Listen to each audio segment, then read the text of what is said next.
जब अल्लाह ने हज़रत आदम अलैहिस्सलाम, हज़रत हव्वा अलैहिस्सलाम और इब्लीस शैतान को ज़मीन पर भेजा तो अब एक नई ज़िंदगी शुरू हुई, इम्तिहान वाली ज़िंदगी। आदम अलैहिस्सलाम को ज़मीन के एक हिस्सा, अक्सर श्रीलंका इंडिया के करीब बताया जाता है, उतारा गया। हव्वा अलैहिस्सलाम को दूसरी जगह, रिवायत में जद्दा का जिक्र आता है। शैतान को तीसरी जगह, यानी शुरू में आदम और हव्वा अलैहिस्सलाम अलग हो गए थे। ज़मीन पर आने के बाद न जन्नत जैसा सुकून, न आसानी, न वो रहमत वाली ज़िंदगी। अब भूख लगती थी, मेहनत करनी पड़ती थी, दर्द और तकलीफ का एहसास होता था।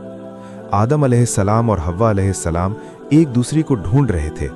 सालों तक तलाश चली। आखिर एक मुक़द्दर का दिन आया। दोनों की मुलाकात हुई अरफात के मैदान में, जबल रहमा के पहाड़ पर। दोनों मिले, दोनों ने अल्लाह से तौबा की। अल्लाह ने उनकी तौबा कबूल की, इसलिए उस जगह का नाम ही रहमा पड़ा। अब इंसानी ज़िंदगी प्रॉपरली शुरू हुई।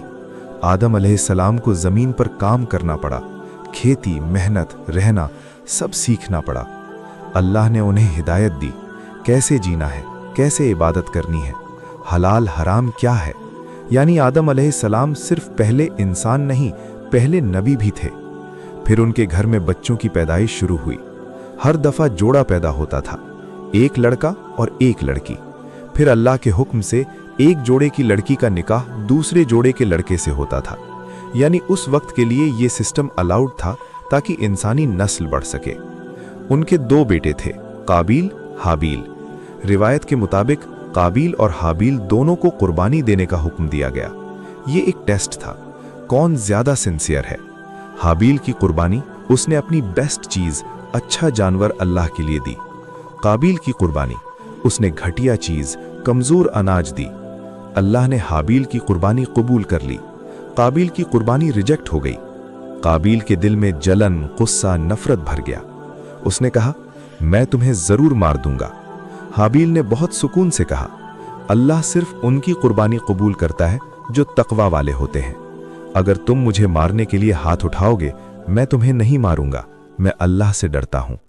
आखिर काबिल ने अपने भाई हाबिल को कत्ल कर दिया। ये इंसानी तारीख का पहला मर्डर था। काबिल परेशान हो गया, अब लाश का क्या करूं? तब अल्लाह ने एक कौवा भेजा। एक कौवे ने दूसरे मुर्दे कौवे को मिट्टी में दबा दिया। काबिल ने देखा और सीखा, मुझे भी अपने भाई को दफन करना चाहिए।